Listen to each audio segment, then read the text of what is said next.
All India Muslim Personal Law Board वक्फ संशोधन विधेयक 2024 के खिलाफ जंतर मंतर पर प्रदर्शन कर रही है।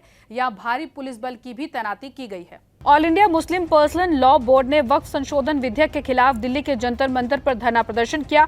AIM-PLB ने इस बिल को वापस लेने की मांग की है, तो वहीं केंद्र सरकार के नेताओं ने साफ कर दिया कि ये देश कानून के हिसाब से चलेगा।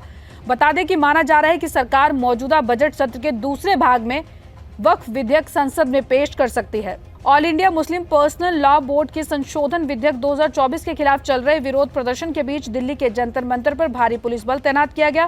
प्रदर्शन में भाग लेने के लिए AIM-IM के सांसद असुद्दीन ओवैसी भी जंतर मंतर पहुंचे, तो वहीं भाजपा सांसद जगदम्बिका पाल ने कहा कि ये एक राजनीतिक विरोध है। अधिनियम अभी तक पेश भी नहीं किया गया, हमने केवल अपनी रिपोर्ट पेश की है। तौर से विरोध हो रहा है, अभी तो एक्ट भी नहीं आया। हमने अपनी रिपोर्ट 428 पेज की दी है, उसके आधार पे सरकार उसको अप्रूव करके सरकार उस पर अमेंडेड जो 44 संशोधन पहले थे, अब उसको जो हमने हमारी रिपोर्ट पे हमने 14 अमेंडमेंट्स किया, उसके आधार पे एक अमेंडेड बिल आएगा। उस बिल को पास होने के बाद इनको कोई बात कहनी चाहिए। इसका मतलब है कि बिल अभी आया भी नहीं, कानून बना भी नहीं। किस सवाल पे आज जंतर मंतर पे all India Muslim Personal Law board हो, जमायत उलमा हिंद हो या ओवैसी की पार्टी AIM हो या विपक्ष की पार्टियों को नेताओं को बुलाया जा रहा है।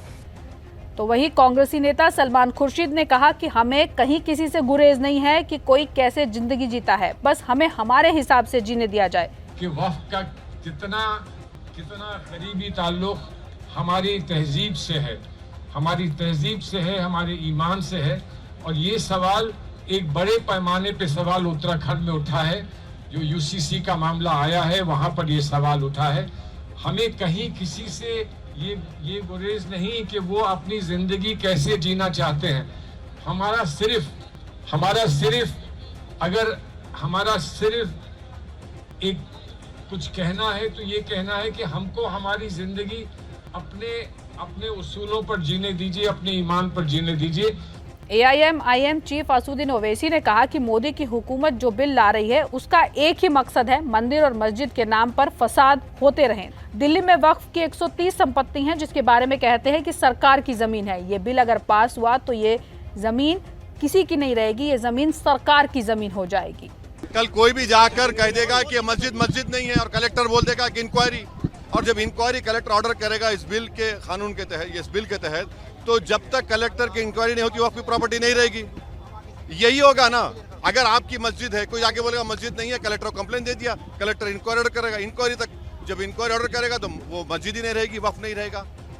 दिल्ली में 123 प्रॉपर्टीज हैं जिसको दिल्ली वक्फ बोर्ड कहता है हमारी है और गवर्नमेंट बोलती है हमारी है। पार्लियामेंट सामने की मस्जिद आप देखते हैं ना, वो सरकार कहती है हमारी प्रॉपर्टी है।